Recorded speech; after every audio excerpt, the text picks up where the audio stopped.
Très chers amis téléspectateurs, bonjour et bonsoir. Bonsoir Nabiso à travers cette émission Actualité à la IN, présentée par M. Didi Dipumba. Émission Oyo, et qu'on permettre Bino, à la brancher, connecter, na makamu Oyo sur les kanakata mboka na Bino, Congo. Les lobes à révélation et bimi, il y a un massacre surtout. Oyo et bandek au sale manakati à Kasai. Ba misu sebele ba dutaka nango ke ezalaka nango ba Rwandais. Non. Ezalaka ka ba Rwandais te mutu babomaka batu na Kasai. Ezalaka pete batu ya kamwina sapunde babomaka batu na Kasai. Ezalaka nde gouvernement congolais o ezalaki na enrêlé na armée congolaise na complicité ba Rwandais pour na ba assassiner basilisa bakasayen kuna na batu ya kamuna sapu. Tukoye bango à travers cette émission Actualité à la une, mesdames, mesdemoiselles et messieurs. Ba révélation bimi et ça ngatem na lobiango, ngatem na salaki enquête wana, batu basalaki enquête wana, eza Fédération internationale des droits humains. O babengi FIDH, Fédération internationale des droits humains. Bah révéler biso ba secret. Tolo bango à travers cette émission Actualité à la IN. Quand on dit trop c'est trop, trop c'est trop. Plus de 85 fausses communes. Bah msu ba mitu naka 85 fausses communes ezalaka nini yo. Et ça ma boulu moko na zamba. Quelconque oyo na kata di boulu moko ba tche plus de 100 Congolais. Na kati ya bulu wana siko mabulu yango eza 85. Na kati ya par exemple la Kimpese, be na kati ya Maluku bakundi kundi batu bongo. Kokuna libulu moko te mutu moko te, kokuna libulu moko plus de 100 personnes. Makila ba congolais olela. Ba révélation ebimi bozo yoka yango bino moko, très cher ami téléspectateurs. Ba congolais balobi nini? Pour le 31 décembre, Nini Koleka, balobi soit Joseph Kabila na pouvoir, ou soit ba Congolais ba Koufibi Baronio surtout. Mais Joseph Kabila pas lobi nini. Alobi je mourrai par une balle dans la tête. Nakokufa na lisasi na mutu. Makambo komi sérieux. Bah, révélation, il y a des droits humains, il y a des ONG internationales, il y a vérité, il y a Joseph Kabila, il y a vérité, il y a kokufa boete, il y a kokufa na lisas na mutu. Basango pe balobi le 31 décembre, oyo, marche et ça, RDC Mobimba. Na basango, non opposition, na peuple congolais bazo sala dio. Alors Joseph Kabila ça ko se préparer ndenge nini? Ba peuple congolais ba ça ko se préparer ndenge nini? Ba sango na ba opposant ba ça pe ko se préparer ndenge nini? Avant de répondre à ma question belé wana, je préfère Toyoka s'il vous plaît. Ba révélation oya batu ya ONG à droits humains. Tolobaki yango eloko na eloko ezalaka na suka na yango balobaka soko lingo kanga lokuta tikela yango temps na tande koyeba ke mutu azalaki mutu ya lokuta to mutu ya solo. Alors boyoka makambu oyo bobane kondima te oyo la mer mena lobaka ezalaka montage image oyo si vous vous souvenez encore. Tozotie la bino, makambu oyo ba rapport, y a ba droit, y a ba ONG international, et lobby par rapport à massacre wana. Après tozonga. Merci beaucoup. Bonjour Frédéric Couteau. Bonjour Amélie, bonjour à tous. À la une, de troublantes révélations à propos de la République démocratique du Congo. Oui, massacre du Kasaï, un crime organisé, c'est la question à la une du Potentiel. Ce matin, le quotidien quinois relate avec force détail les affirmations de la FIDH, la Fédération internationale des ligues des droits de l'homme, affirmations qui ont fait l'effet d'une véritable bombe. Hier, en effet, rapporte le Potentiel, d'après la FIDH, donc, les massacres du Kasaï, qui ont fait plus de 3000 morts, selon un dernier bilan présenté par l'Église catholique et confirmé par diverses ONG internationales. Ces massacres relèvent d'un crime planifié qui s'apparente au crime contre l'humanité. La FIDH dit s'être basée sur des témoignages recueillis auprès des rescapés sur ces massacres en série. La FIDH qui se dit aussi convaincue que ces massacres ont été commandités en haut lieu du pouvoir dans le but de créer un climat de terreur dans l'espace Kasaï. Commentaire accablé du Potentiel, ces révélations troublantes et fracassantes de la FIDH viennent encore jeter de l'huile sur le feu. Oui, un clou est ainsi enfoncé dans la plaie, soupire le quotidien congolais. Comment des agents de l'État, des forces de l'ordre et autres agents de sécurité censés protéger les populations ainsi que leurs biens sont-ils les premiers à ôter facilement la vie à de paisibles citoyens, oubliant le caractère sacré de la vie humaine? Incroyable! Si toutes ces révélations de la FIDH s'avéraient, il y aurait donc mille et une raisons de déclarer la RDC comme un non-État, un espace où les populations, qui sont pourtant des électeurs potentiels, ne représentent finalement rien aux yeux de ceux qui ont la charge de conduire les affaires de l'État.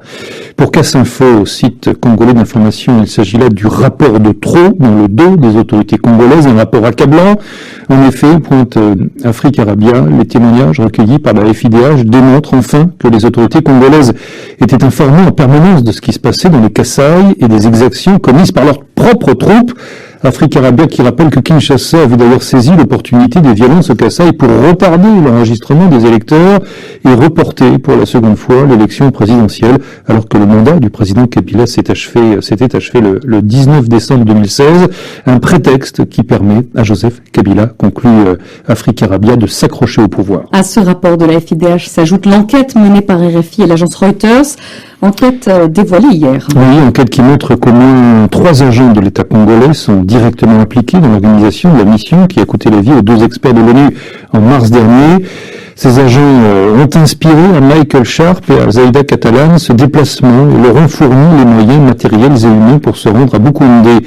Plus troublant, et c'est ce que révélait la précédente enquête de RFI, certains individus sont allés jusqu'à mentir aux 2 experts onusiens sur les conditions de sécurité du lieu où ils comptaient les emmener. Et pavé médiatique dans le prétoire, s'exclame l'observateur Palga au Burkina. Ce véritable pavé que nos confrères ont jeté dans le prétoire est constitué d'éléments tirés de l'instruction par la justice militaire congolaise, mais qui, curieusement, pointe le quotidien Ouagalais, n'ont jamais été mentionnés au cours des audiences, pas même dans le rapport d'enquête du comité qui avait été érigé par l'ONU. Autant donc de preuves utiles qui n'ont jamais été rendues publiques, au point que l'on peut légitimement se demander si la recherche de la vérité n'est pas le cadet des soucis des autorités congolaises dans cette affaire. Et l'observateur Palgade s'interrogeait, au vu de ces nouveaux éléments en charge, jusqu'où la responsabilité du pouvoir central de Kinshasa est-elle engagée, pourvu seulement que justice soit faite, s'exclame le journal, quel que soit le statut ou la qualité des mises en cause. La sagesse judiciaire voudrait qu'après de telles révélations, le procès de Kananga soit totalement remis à plat. Les différents protagonistes en auront-ils seulement le courage, s'interroge l'observateur.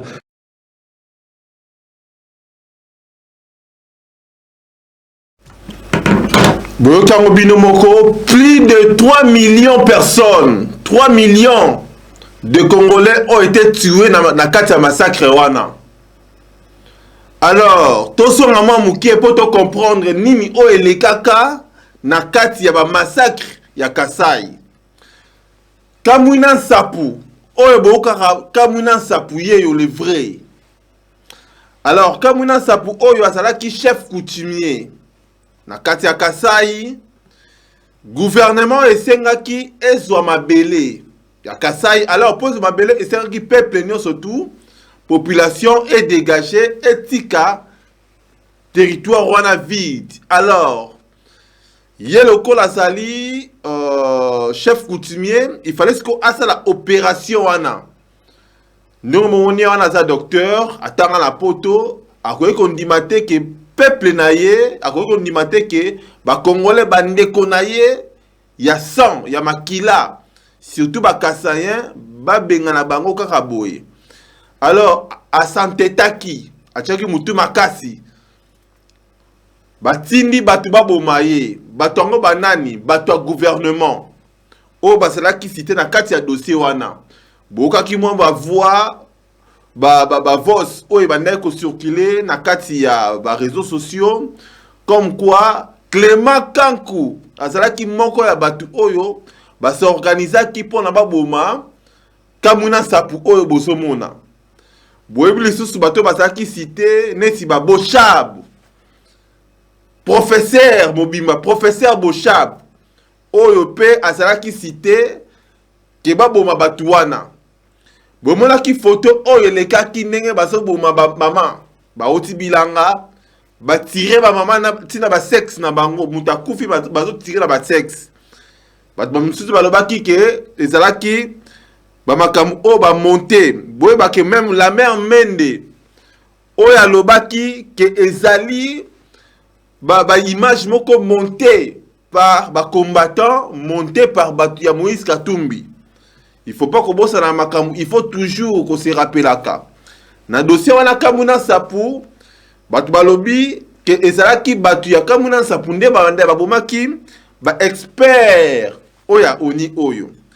Tobosa nakate que enquête il fallait esalema. Tomonaki même Joseph Kabila yemoko akendaki tina kati ya Kananga avant akende na ONU pona akende ko se prononcer kuna par rapport ya ndenge ba élection ezate aleke na Kananga pona akende ko tia kimia eleki batu ba ONG internationaux batu ya droits humains ya droits de l'homme ba ke ko sala ba enquête na bango ba komi kuna sur place parce que batu oyo ba kufi et ça c'est droit na américain au bazawana.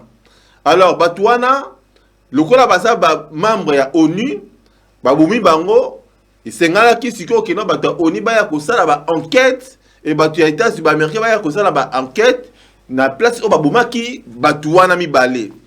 Alors kosala ke gouvernement congolais yemoka lobi ke non yemoka kosala ba enquête na ye, mais après batikala koyokana te ba enquête e kosalima. Tant ba enquête e kosalima, ba pusani mukie ba eko comprendre siko ke batu oyo babomaki batu wana ezali la Kabili na batu na ye ya bomona ki même soda oyo tanga wabeta masasi azolo bana lingala mingi bazali ko comprendre te mais comment soda oyo akene ko bana lingala tout mona ki la mère Mende alobai ke non eza batu oyo eza ba image oyo ba triquer oyo basali ba montage boyebi image wana. Alors vérité ebimi nini balobi ezalaki crime organisé. Il y a massacre, il y a Nini, il y a Kasai, plus de 3 millions, 3000, voilà, 3000 personnes au Bakoufaki, plus de 84 fausses communes. Il y a Batou au Bakoufi na 4 fausses communes, il y a Batou au Bakouni na fausses communes. Or, ba massacre wana, ezalaki crime organisé, planifié entre gouvernement ya Kinshasa na bakolite na bango. Na batu na bango nde basali kino lokola mutu ya Kamuna Nsapu o babengi le frère Kamuna Nsapu oyo asa na image wana lokola ya boya ki asa antetaki babomaki ye et baye koboma sikoyo ba peuple congolais nyonso wana bomonaki plus de 1 million de déplacés au bakindaki ko se réfugier na kati ya Angola. Il faut jamais kobosana makambo oyo eleki na kati ya Kinshasa le passé nde yango pepe sa mayele na le présent. Voilà, ba vérité bimi balobi église catholique oyo ezali église oyo boyebi et puis na ba ONG internationaux mususu nde ebimisi ba secret wana par rapport ya ba massacre oyo elekaki na kati ya Kinshasa babi crime planifié, crime organisé. La Fédération internationale des droits de l'homme affirme que ce massacre a été commandité par les pouvoirs en place but de créer un climat de terreur dans l'espace kassaïen. Fédération et droits de l'homme, ONG internationaux, confirmer par rapport à massacre, le massacre est créé par le gouvernement pour s'aimer terreur, s'aimer trouble dans l'espace de Kasaï. Parce que tout le bango même dans l'émission tous les cas que grâce il y a un massacre et permettre Joseph Kabila atika la lisusu na kati ya pouvoir. Alors plus de 1 million de personnes sont déplacées, plus de 3000 personnes sont mortes et permettre Joseph Kabila à combattre en 2018. Alors si Joseph Kabila comité en 2019, combien de personnes vont kufa? Combien de personnes vont se déplacer encore? Alors, si Joseph Kabila tire le souci en 25, en 2025, combien de Congolais vont kufa? Alors, combien de personnes vont se déplacer? Joseph Kabila, ça moutoulouko la moutouignon surtout. Joseph Kabila, il n'est pas plus Congolais que Batounignon surtout Bazawana. Ça a la valeur et mon côté n'a plus qu'un Congolais, un simple Congolais. Alors, pourquoi à chaque fois bazo quoi allonger mandé à Joseph Kabila batu bazo kufa na Kasai? Il faut qu'on mette une question pourquoi bazo kufa na Kasai? Alors, agent à l'État, policier, baza censé y a que protéger la population et c'est bien bango bazo boma Congolais. Alors, ceux qui bazo boma Congolais boy bomi na Kasai. Na Kinshasa pour Baboma c'est plus facile. Na Goma pour Baboma c'est plus facile. Alors ceux qui baso boma boye. Et ça parce que Joseph Kabila Lingi a s'éternisé dans sa pouvoir. Nemoka lobi qui a kukufa. Na lisasi na mutu. C'est clair, n'a inventé le remoroté, mais je suis en train de vous informer par rapport à un rapport. Il y a une ONG à droits humains. Par rapport à un rapport, il y a un rapport où il y par rapport à un massacre où il Salamaki na kata Kasai. Alors, les policiers wana o baza censé il y a que protéger le peuple congolais.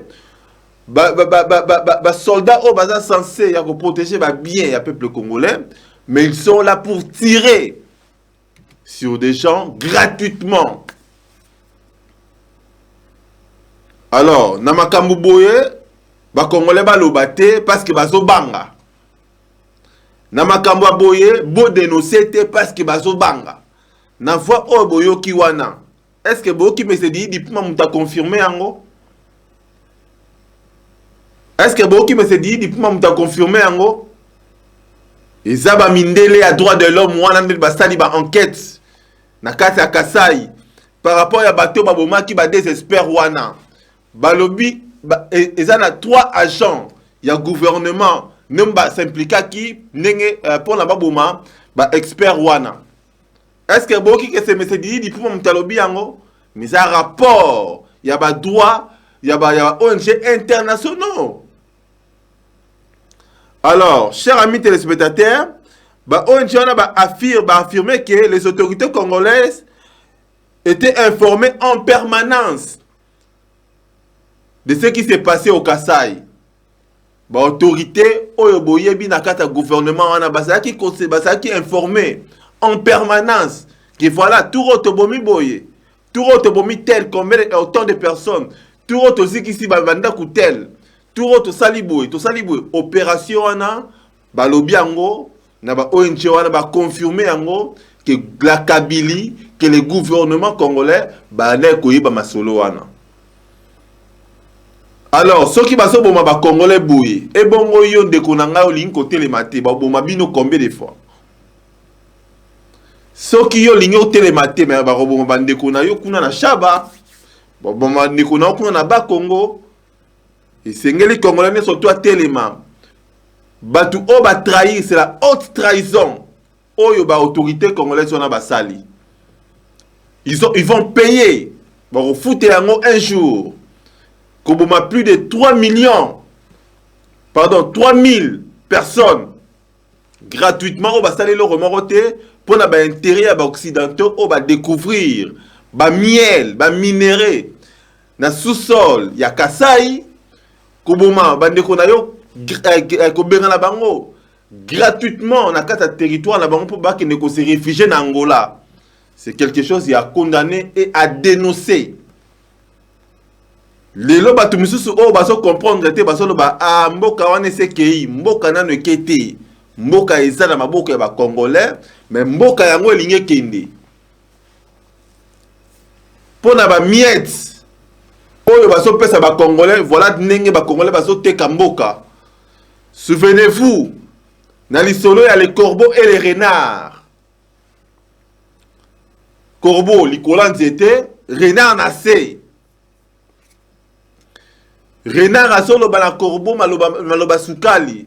Voilà comment tu es belle. Voilà comment tu es beau. Voilà nengoza kitoko. Voilà nengoza na couleur boye.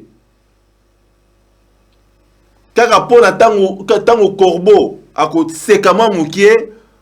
Moi musuni osaki na munoko corbeau eko ya pona renard azwa. C'est ce que ça se passe, c'est ce qui se fait na kati ya mboka ya Congo. Bazo sekisa bino bazo kumisa bino pona ba maquiller bino ka po bolala pongi pona ba yiba bino mboka. Les Congolais doivent comprendre que mboka wana soki kei ba kotikala ka jamais lisu ko récupérer yango. Congo soki ke boko tikala ka jamais lisu ko fana na Congo. Bokene kofanda na ba Angola pe ba ko benga na ba Congolais. Ba Brazzaville déjà bomoni commence ba benga na ki ba Congolais. Alors, vous avez un beau pays qui est le Congo. Mettez-vous debout. Quand on va debout congolais, c'est significatif. Il faut pas congolais ba téléma parce que ma mboka o e komi siko suspect. Congolais téléma le 31 décembre. Basango Balobi marche ezali le 31 décembre babi marchant avec l'église catholique 2018 sans Joseph Kabila. Nous sommes là, nous les jeunes, tous awana tout disposer tant abisso pour vous informer. Alors, prenez courage, prenons courage tous ensemble pour na kolobela mboka. Zangali pa mekozanga mboka te. Na ajo komi nango plus de 40 ans. Dans 30 ans, dans 40 ans, dans 50 ans, Boroko Mabanani. Dans le bureau de l'émission Oyotoleka, le Français ne respecte pas les Congolais. Les Américains ne respectent pas les Congolais, les Nigériens, les Marocains, les Brazzavillois ne respectent pas les Congolais. Pourquoi? Parce que régime Oezawana, régime Oko, Oyope, ils ont respecté les Congolais. Alors, Nathan Wakala, le Congo c'était un pays fort, un pays où il y a dignité. Quand on dit un Zaïrois, c'est quelqu'un qui bossait pour chercher à construire chez lui. Mais Lelo est commis, un Congolais, c'est un humain, un peureux. Je sais que les Congolais ne sont pas de peureux. Levons-vous, levons-nous pour tout élément, tout qui n'a marche où ils ont organisé, pas Basango. Ils ont organisé pas opposants.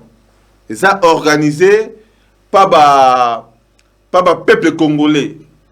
Ce qui vont télémiter pour Namboka la Bino, ça sera trop tard. Ça sera trop tard. Vous avez un beau pays.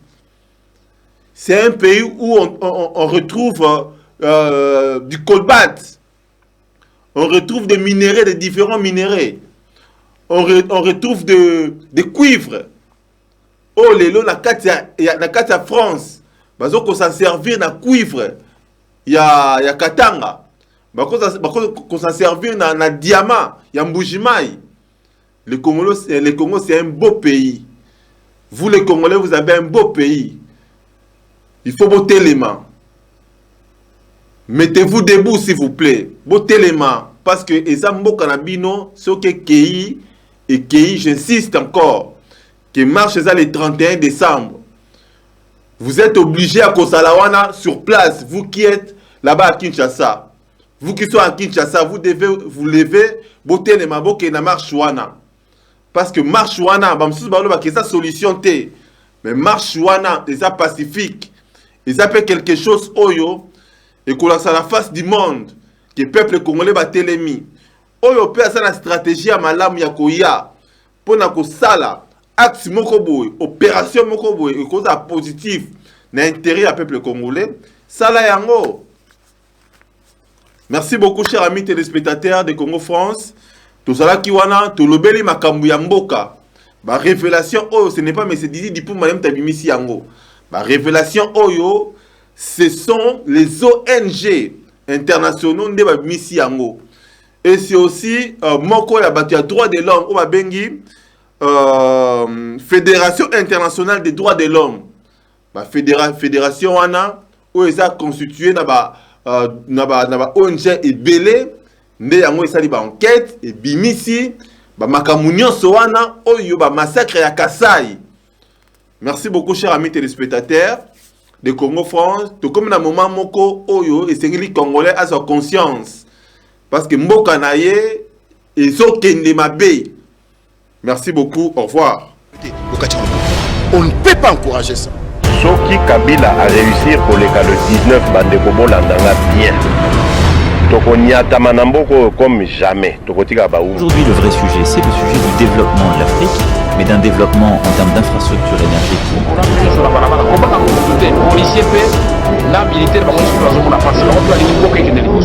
On ne peut pas encourager ça. Que la République démocratique du Congo est une démocratie constitutionnelle.